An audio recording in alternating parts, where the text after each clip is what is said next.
Kush don që t'i shtohet, e këta dy gjëra janë të dashme për njeriu përgjithësi. Kush e don ketë pasuri shumë. Kush don që t'i shtohet jeta, thot le t'i maj lidhjet e gjakut, dhe lidhja e gjakut parsorë kush është? E nënës dhe e babës. Do të thonë, kur ti sillesh mirë me prindin, Allahu Azza wa Jall të jep bereqet. Kush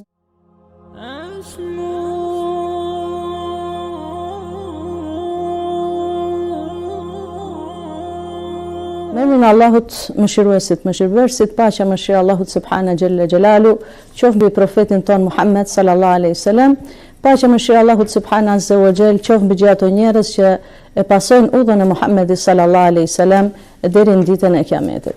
Ashtu siç e përmendët edhe ju, kjo është një temë vërtet aktuale, edhe gjithmonë do mbesi aktuale, normal.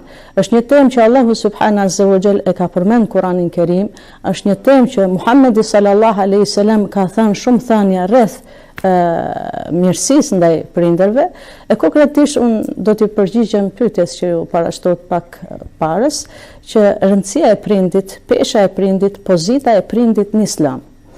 Unë do t'ja filloj me ajete kuranore, çka thot Allahu subhanahu azza wa jall në Kur'anin Kerim. Allahu subhanahu azza wa jall thot në Kur'anin Kerim, bismillahirrahmanirrahim, wa qada rabbuka alla ta'budu illa iyyah wa bil walidayni ihsana. Në këtë ajet kuranor, Allahu subhanahu azza wa jall na bën me dije, wa qada rabbuka, dy çështje. E para, wa qada rabbuka alla ta'budu illa iyyah, që Allahu subhanahu azza wa jall e ka obliguar njerin në këtë dynja që ta madhëroj Allahu subhanahu azza wa jall, ti nënshtrohet Allahut azza wa jall, ti nënshtrohet urdhrave të Allahut subhanahu azza wa jall, dhe fundja kjo është qëllimi pse kemi ardhur me këtë dynja, ashtu siç thot Allahu xhalla xhelalu në ajete kuranore, "O ma khalaqtu jinna wal insa illa liya'budun, ma uridu minhum min rizq wa ma uridu minhum an yut'imun." Allah azza wa jalla thot në Kur'anin Kerim, nuk I kam krijuar xhinët dhe njerëzit përveç se të madhërojnë. Më thënë përveç se t'i bëjmë ibadet Allahut subhanahu azza wa jall. Pikërisht në këtë ajetin më lart që unë e thash, që Allahu subhanahu azza wa jall kërkon për njeriu ti nënshtrohemi Allahut, ti bëjmë ibadet Allahut. Mbas ibadetit Allahut azza wa jall vjen obligimi I dytë, që thot Allahu azza wa jall, "Wa bil walidayni ihsana", sillu mirë me prindin. Sillu mirë, kur themi prind, normal që në kuptohet nana dhe baba. Sillu mirë me prindin, respektoj, nderoj, mbaj, ashtu siç ka mbajt ato kur ke qenë ti I vogël. Tash të mirat. Personi I cili sillet mirë me prindin, ai ka shumë të mira. Ka shumë të mira. Disa prej të mirave kush është? Thot profeti alayhi salatu wassalam, "Men ahabba an yubsata fi rizqihi wa yunsa fi umrihi falyasil rahmahu." Kush don që t'i shtohet, e këta dy gjëra janë të dashme për njeriu përgjithësi. Kush e don ketë pasuri shumë. Kush don që t'i shtohet jeta, thot le t'i maj lidhjet e gjakut, dhe lidhja e gjakut parsorë kush është? E nënës dhe e babës. Do të thonë, kur ti sillesh mirë me prindin, Allahu azza wa jall të jep bereqet, të jep risk, dhe dyta ta shton jetën. Kjo është një prej të mirave. E dyta, sjellja e mirë ndaj prindrit. Ti falen gjunahet. Falen gjunahet. Profeti alayhi salatu wasallam ka ardhur një person te Muhammedi sallallahu alaihi wasallam I thot, "Ja Rasulullah, adhnabtu dhanban 'azima." O I dërgumi Allahut, e kam bërë një gjuna tepër të madh. Nuk është tregu se çka gjunoj, mi po thot e kam bërë një gjuna të madh. Profeti alayhi salatu wasallam çka thot? A I ke nënën gjallë?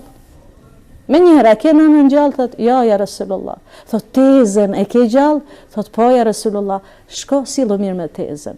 Do të thonë, profeti alayhi salatu wasallam e ka udhëzuar që nëse bën gabim, nëse bën gjuna, ne kemi shumë opsione për larjen e gjunaheve në fen tonë, ama një prej atyre është që mirësjellja ndaj prindit. Sillesh mirë ndaj prindit, Allahu subhanahu azza wa jall t'i fshin gjunahet.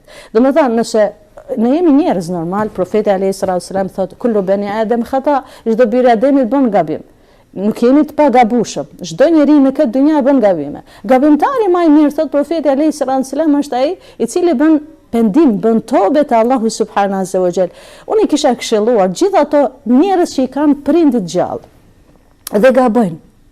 Momenti që ti ke gabuar, çka do lloj gabimi? Merë blej një dhuratë nanës.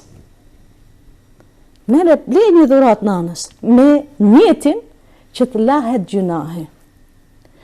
Nëse nuk e ke gush ndonjëherë nënën tënde, ke bërë një gabim gjuna, merre putha nënën në ballë, merre putha babën në ballë, për çfarë arsye?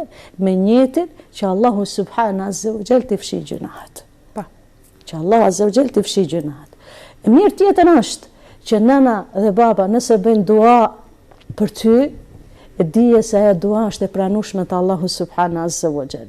Siç thot profeti alayhi salatu wasalam, duaja e prindit, duaja e nënës për fëmin bëhet kabul ose pranohet te Allahu subhanahu jalla jalalu. Kjo është e mirë tjetër. E mirë tjetër është që Allah azza wa jall është i kënaqur me ty. Do të thonë, nëse ti sillesh mirë me to, Allah azza wa jall është i kënaqur me ty. Nëse sillesh mirë me to, Allahu subhanahu azza wa jall do të japi fëmijë që do të jenë të mirë edhe me ty. Ka histori, ndoshta për efekt kohë nuk kemi shumë t'i përmendim, ka shumë histori që na tregojnë që mirësjellja ndaj prindit, Allahu subhanahu azza wa jall i ka bërë që t'i japi fëmijë të mirë, ashtu siç kanë qenë të mirë ato me prindit e vet.